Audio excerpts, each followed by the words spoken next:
What's up, guys? So I finally cut this ficus that I had at my office. I'll probably be bringing it back. I'm not really quite sure. I plan on repotting it.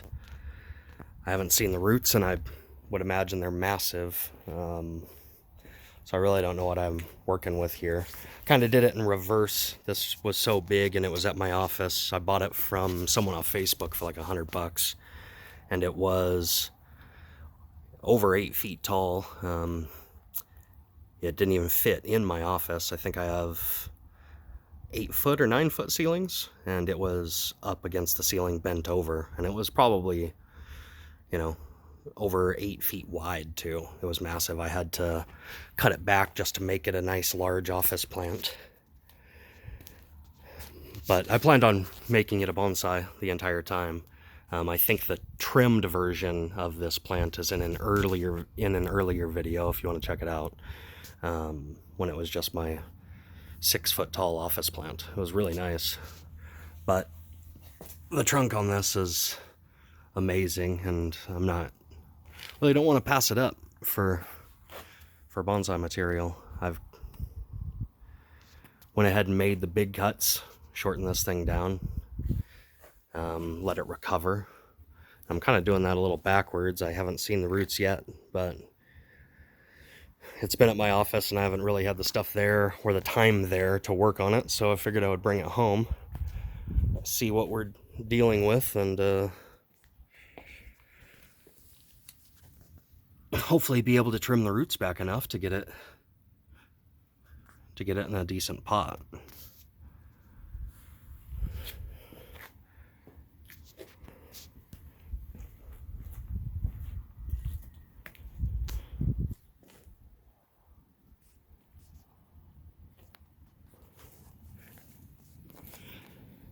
I trimmed this one back off video.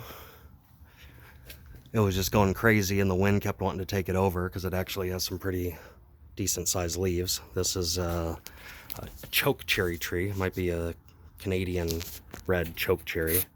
But look at the natural curve. I've never done anything to this tree. This was just grown in my yard as a seedling. I think this is probably year 2 for this tree. So it was last season it grew all year. It survived the winter.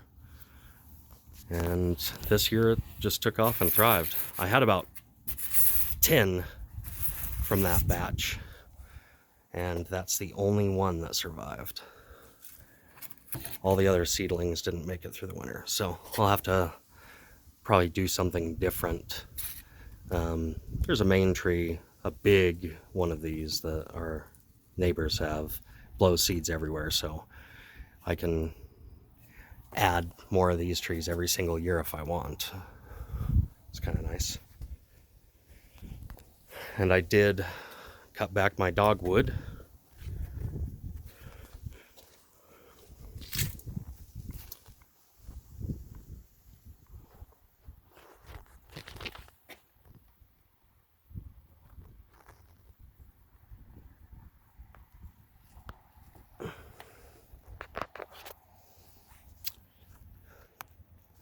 Trimmed back my poplar.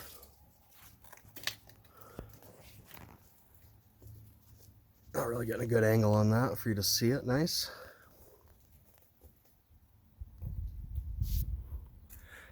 I mean, I was going to keep letting that grow crazy to thicken up all of those branches, all of the trunks that's on it, but the wind just kept taking it. So I have these big rocks here, but we've had some pretty bad windstorms. And I trimmed back my main choke cherry tree.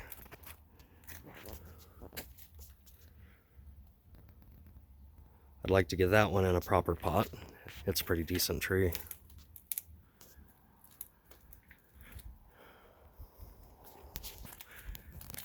And this, the deers ate on it one year, and it ripped this back. It's been like that for over a year. I mean, you can see the scar tissue on both sides with the dead inside. But that branch has a nice little lifeline to it, and it's been doing just fine this whole time. So I had really thought about, doing something with that. I tried tying it back together for a year and seeing if I could get it to heal or roll over. I could probably try that again. I did leave the wire in too long, and it bit in pretty good. So I had almost contemplated cutting both of these off right here and developing this one as the new leader. But I kind of like that crack and its imperfection and stuff, so I just haven't done it. I haven't pulled the trigger on it, but I don't know if I will. But yeah, I'm not going to repot this on video. I'm in a bit of a hurry today, but I want to get this home and get it done, and I'm sure you'll see it in future videos. Just see what kind of pot we can get it in, depending upon how the roots are.